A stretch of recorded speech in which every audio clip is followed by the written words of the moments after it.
Hello, minasan. It's Hisako. I hope you're having a wonderful day or evening wherever you are as usual. Today's video, I actually wanted to talk about something really special and exciting, something that has been a very sought after item for a long time for me. So I wanted to talk a little bit about Katsura wigs again. So I know I've talked about this a little bit in previous videos before. You guys are very familiar with my wig and all my videos I do as a henshin. So I actually was able to get my hands on a new wig that was custom made for me that I am very, very excited about. So I want to share that as well as showing the differences between my wig that I've been using and my new wig, just so you can kind of get an idea of what the differences between these two Katsura are, as well as why the other one that I was using before works just as well for henshin as my other one. So let's get into it. So first I want to start with my original wig that you usually see me wear in all of my videos. So this one, we'll pull up here. You are very familiar with this from my previous videos. This is my Katsura that I usually wear for my henshin. This is from Nishihara Katsura, which is a brand that makes more like wedding Katsura or wedding wigs. So I actually got this on eBay a few years back. It's in excellent condition, so it worked really well for my henshin wig. Even though this wig is technically a bridal wig, it still works really well for henshin because it's very, very similar to what a traditional geisha would wear. So as you can see, it's quite large and it's quite heavy, but this shows you a little bit about the wig that I have originally been wearing for all of my henshin. But now I'm going to have a chance to show you my new wig that I've purchased. So this wig is an actual geiko style Katsura. So this is actually what a real geisha would actually wear. So I think I said actually like too many times there, but that's okay. So I'll show you this wig. And here she is. Oh, I'm so in love with her. I was so excited to get this. So this wig is actually more traditional to what an actual geisha or geiko would wear. There's a few differences between the two. You can see it looks very similar, but there are some key differences. So I'm going to go ahead and point those out and kind of explain the difference between these two very beautiful wigs. So coming back to our wedding Katsura that I have been using for my geisha henshin, this is a little bit different and there's some key differences I want to point out. Some of the things you'll notice is the top here, the mage as they call it, is much taller compared to a traditional geisha Katsura. So this will be a lot taller, a bit more rounded. It's not as flat, so you can see it sticks up pretty far. This isn't bad for henshin, it still works, but for bridal, this is meant so that it kind of peaks up a bit more. It works better with the kinds of ornaments you would wear for traditional bridal, and it gives more of a cute look as opposed to more of an elegant look. So it's a little bit taller, as well as these white parts at the top here. These are called motoi, and for bridal Katsura, they would be more like thick and bristly like this, and they stick straight up. I have seen some that are a bit more fanned out, just depends on the kind of wig or the style. These ones I have a little plastic binding at the bottom, so it keeps them pretty stiff, but it is kind of like these multiple bristles that you have here. As well as in the back, you'll notice this back part here, which I forget what's called at the top of my head right now, but you can see it's a bit more rounded out. And you can see from the back a bit more rounded here, a bit more fuller. This is to give more of like kind of a soft, more voluminous look. So it's not as elongated as a geisha's wig would be. So you can see it's a little bit rounded. As well as in the front, you'll notice that this top part here is not as large and the sides are a bit more kind of hugging the face. It's not as far out. So you can see it's got a very distinctive shape. Will work well for henshin, but this is traditionally a bridal wig, so you can kind of see some of the differences. Also, we have the motoi again, they're white, as well as I have this band here that's made of paper that's also white. You'll see these a lot with white and red. You'll often see like a white and red kind of bow decoration here as well on bridal wigs, which is usually removable. The wax string that was on the top here, when I first got this, was originally white. geisha traditionally have it red. So I actually used a red one and retied it because I wanted to have a red string there instead to keep it a little more authentic. But again, this is a bridal style wig, so you can see there are some little differences with it being sort of taller and bigger and just more voluminous compared to the geisha wig, which we are going to talk about next. So with our geisha katsura, again, there are some key differences compared to our bridal wig. You'll notice the mage or top part is not as tall this time. You'll see it's actually more kind of flattened and a bit longer on the sides here as opposed to having more of a rounded shape. So you can see it's not as tall, as well as our motoi, which you can kind of see here. They're actually thinner and smaller. These ones are white on my wig, but traditionally they would be silver for most geisha, particularly the geiko in Kyoto. But I've seen a lot of geisha outside of Kyoto where theirs are white, so that's still okay. But they are thinner and more pliable. They're not the stiff, bristly ones that you have on the wedding katsura. You'll also notice in the back here, the band is silver instead of white, which would be very traditional for a traditional geisha wig. I have seen white as well, but silver would be the traditional with the paper here. And you can see that this top part here is flatter. It's not as tall and as rounded as you can see from the front, but you can almost see it's sort of slightly crushed and more elongated here at the back. So it gives more of a streamlined look. I actually like the way the mage looks on a traditional geisha wig a little bit better just because it lays a bit flatter. It also makes it easier to get in and out of the car with because it's not so tall. We still have the red string at the top that we have here, but you'll also notice this part here is bigger and wider, a little more voluminous, and you can tell the sides are just slightly more flared out as opposed to kind of going more closer to the face. It's a bit more flared, so it kind of rounds out the face a bit better. And the back part you can see is a little bit more flatter here, and it is more elongated. So it'll cover more of the back of the neck. This just gives more of an elegant look to the wig overall. So it's just a few key differences, but you can see that they look very similar, but the geiko wig does have a few differences. And one of the things to keep in mind compared to my bridal wig is, again, I'll pull it back out.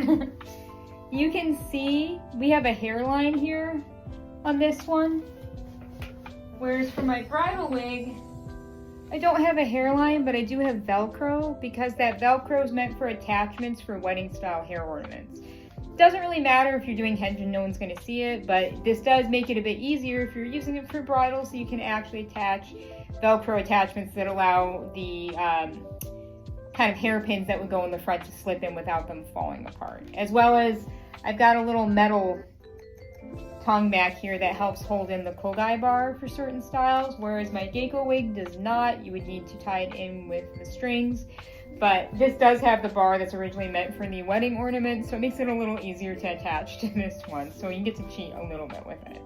And just to kind of show a quick side-by-side of both wigs, you can just kind of see visually what those differences are compared to our bridal wig and our geisha style wig.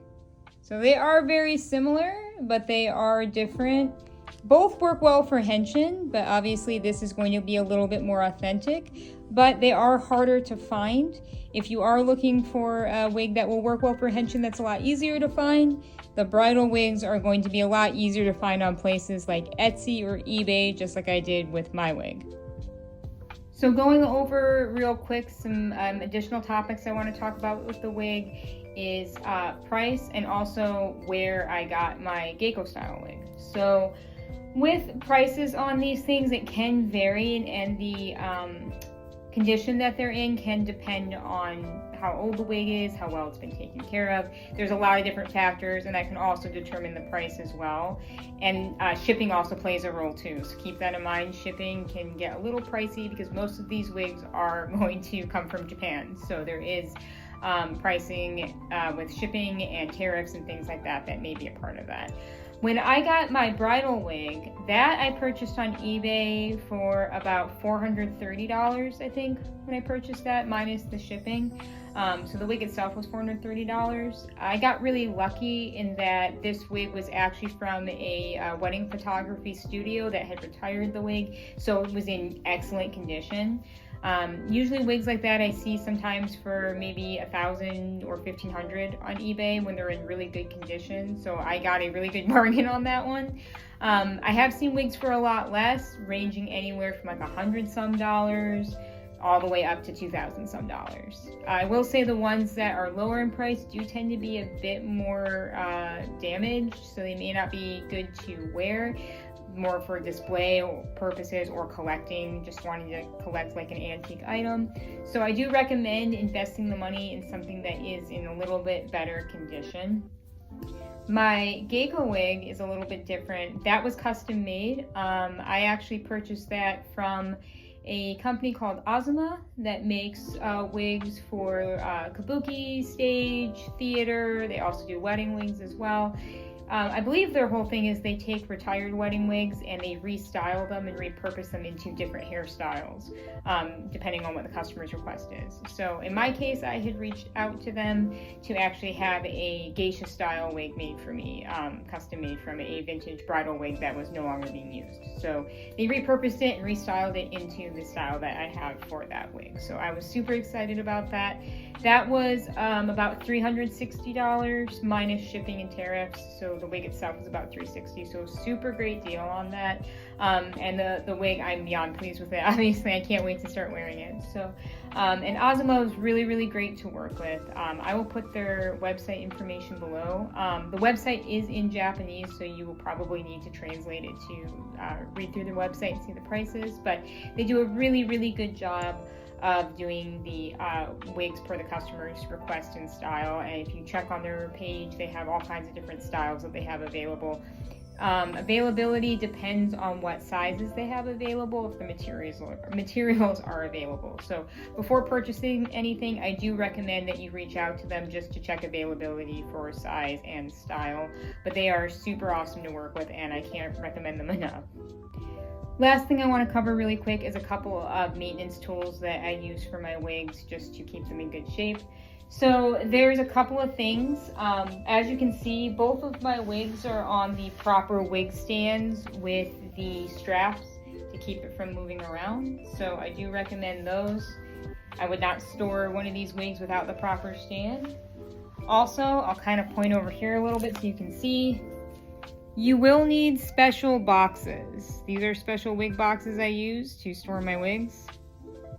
So you will need those to properly store the wigs to prevent them from getting damage or dust or any kind of debris on them. I also recommend getting a wooden comb, like a camellia comb. I've got this one that comes in a cute little case. It's just a simple little wooden comb. They do make all kinds of special wooden combs that are the camellia oil combs for the Katsura styles. They come in all kinds of different shapes and sizes for styling the different parts of the wig. A lot of these are vintage if you look for them on like eBay or Etsy, and they can be a little pricey and kind of difficult to find. Honestly, I just recommend one of those little wooden rat tail combs. They're very simple. This is just for kind of maintaining the style, with just sort of like brushing out the areas just to kind of keep the hair looking more even. Helps kind of comb out some dust and debris as well. But these again work really great for just minor maintenance with styling the wig or keeping it maintained. So I do recommend one of these little wooden rat tail combs, as well as a technique that I learned from somebody online that talked about how sometimes with getting like kind of fuzz or debris that may have landed in the wig, which is not hard to remove, normally you would use something called katabo to sort of gently brush it out. Katabo, which is often found in the wigs themselves, it's sort of like this mat of teased hair, sort of like, it's like, you know what you would put in your hair to kind of add volume, like for the bumps and things like that, for updos. It's sort of like that, and you use it for padding as well as puffing out the hair in certain areas, but you can use that to sort of gently brush it through to just kind of pick up any kind of like little dust or hairs that may have landed on the wig. I don't actually have any katabo personally. You would have to order it. Again, it is a Japanese product. So actually what I use is one of these. So you can find these online or at the grocery store, I mean anywhere. They're one of those like donut bun things, but this is kind of similar to what katabo would be. Anything that's like this that would be used for like padding in your hair to add volume, you can use this to gently kind of go over the top of the wig in the direction of the hair, of course, to kind of just pick up any debris or dirt. So I actually use one of these that I have in my case to just kind of do that, to kind of keep the wig maintained and clean when it is not in use. A couple other key things to keep in mind, in addition to storing your wig on the proper stand in the proper box away from dust and debris, is that they don't do well in heat because they are styled with a special wax called binsuke, and this is what helps kind of style the hair. It has a very distinctive smell. It's not my favorite smell in the world, but you get used to it. It's very strong. It's hard to describe, but it's a very strong waxy smell. But that's what helps hold the style. They don't actually use things like gels or hairspray. That's wax that's holding that. That wax will break down and stink even worse if you leave it in the heat. So do not leave these wigs in places where there are high heat.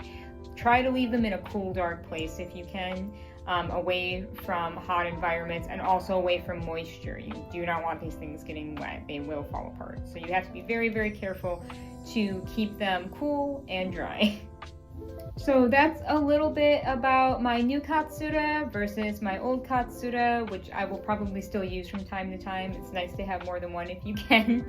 But that's a little bit about my new one that I'm super excited about. Again, really loved working with Azuma to get my dream wig. I was super excited about that, so huge shout out to them. I will put their information in the description below if you're curious about their website and take a look.